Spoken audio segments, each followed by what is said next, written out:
Welcome back. Let's get into our first art chat for this morning. The In Black and White exhibition at the University of Johannesburg's Faculty of Art, Design and Architecture is a unique exhibition that invites viewers to reflect on the historical and emotional significance of black and white images while simultaneously showcasing the creative journeys of contemporary photographers who really engage with analog film as a medium for expression. So curated by Dr. Landi, Raubenheimer and Bongani Khoza, it's really a celebration of both the craft of photography and also just the stories that it can tell at large. Both curators join us this morning in studio to chat further. Dr. Landi and Bongani, good morning and thank you for making time to be with us. Morning. Morning. Thank you. Black and white evokes a certain nostalgia, and I wonder if you could speak to what that nostalgia means, particularly in a South African context.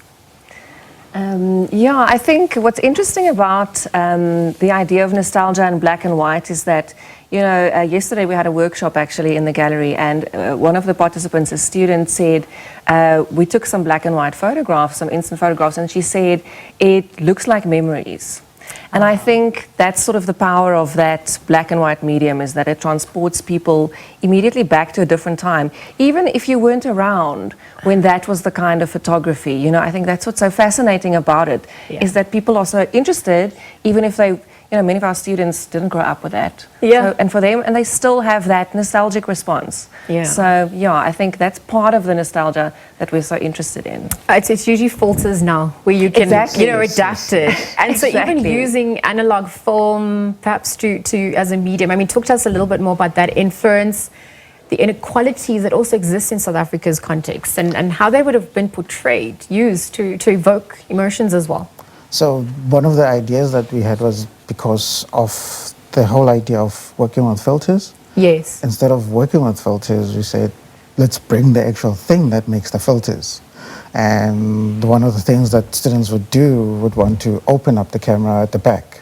And you can't do that because you destroy the entire film.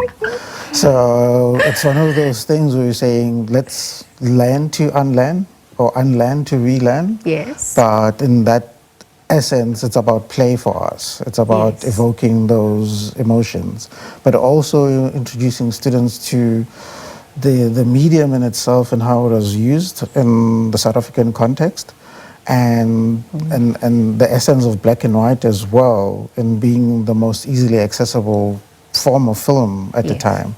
So it was about bringing that, but more importantly, it was about the play aspect of it.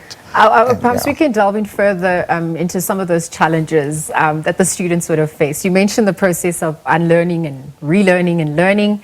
And I wonder if you can delve in further, perhaps also just the creative process that they would have undergone in curating all of this, putting it all together, finalizing it.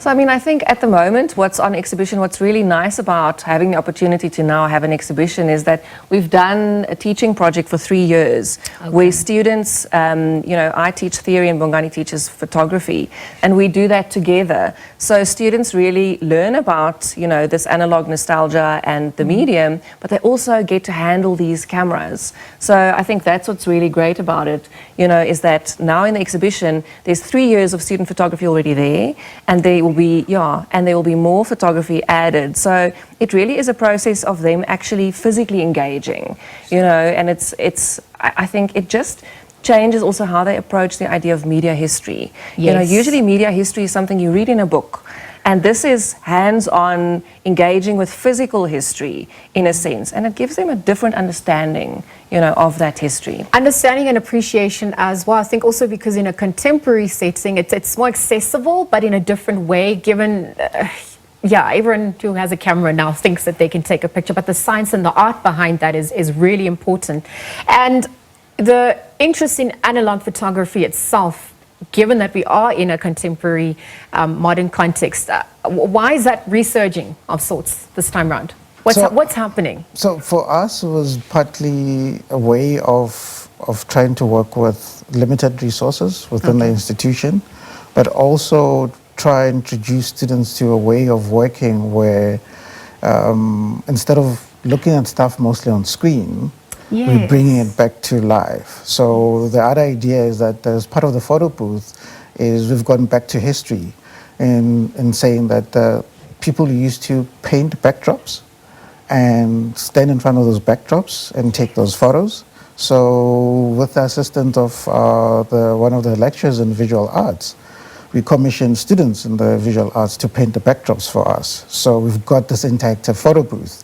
So in the exhibition itself, you can come and interchange your own backgrounds and pose in front of those backgrounds, and you've got props in there. So it becomes this instantaneous space where you can play and do stuff in it. But it also evokes memories of family and all sorts of stuff based on photo albums as well. And so through what's being exhibited, what conversations are you hoping to spark through it? How is this also going to influence the future of really what's happening, what's on offer, where we're headed? Yeah, those stories need to be told. Yeah, absolutely. I think there's really also an aspect, so many students in our faculty are working with family histories, and it's sort of elided histories that were not known, histories that were forgotten or that were swept under the carpet, and many of those manifest in some ways through family photography. So this is an ideal space to have those conversations and have students also reflect on the role of photography in their own contexts. That's a really powerful aspect of that, I think. But we also, of course, have historical photography on exhibition. So it also allows students to engage with that history, which is often a documentary history. People like Santu Mofokeng, Ruth Mutau, Ruth Siopedi Mutau, who have captured moments in history and aspects of history that we need to consider from a medium perspective as well. Yeah. So this is the ideal space, I think, to do that, and we hope that this can open it up, and link the two. Because nostalgia sounds like, oh, this is just fun. But, in the context of South Africa, it's really important to reflect in a critical way. Yes, especially because it's archival, right? Yeah. And it's looking back on how far we've come, but also acknowledging the strides that have been taken. Are you both hopeful as we end off? What was reflected there, our future, 31 years into democracy? Tell us a little bit more about those emotions that were evoked. So what we've done is, in curating the artists who've chosen to participate in as part of the show, we've gone to the likes of Santu Mofokeng, Yes. Ruth Mutau, but we've also included guys that are working in the contemporary now, like Andy Lepala and Lebogang Khanye and Sabelo Mlangeni as well. So that intergenerational gap is then covered. Looking at those archival stories, but taking them forward into the contemporary. The lens through which we tell our stories are important, and it needs to shift, and it is shifting. Everyone having a chance to reflect that and be part of history and capturing our future by looking back at the past. There's so much to look at.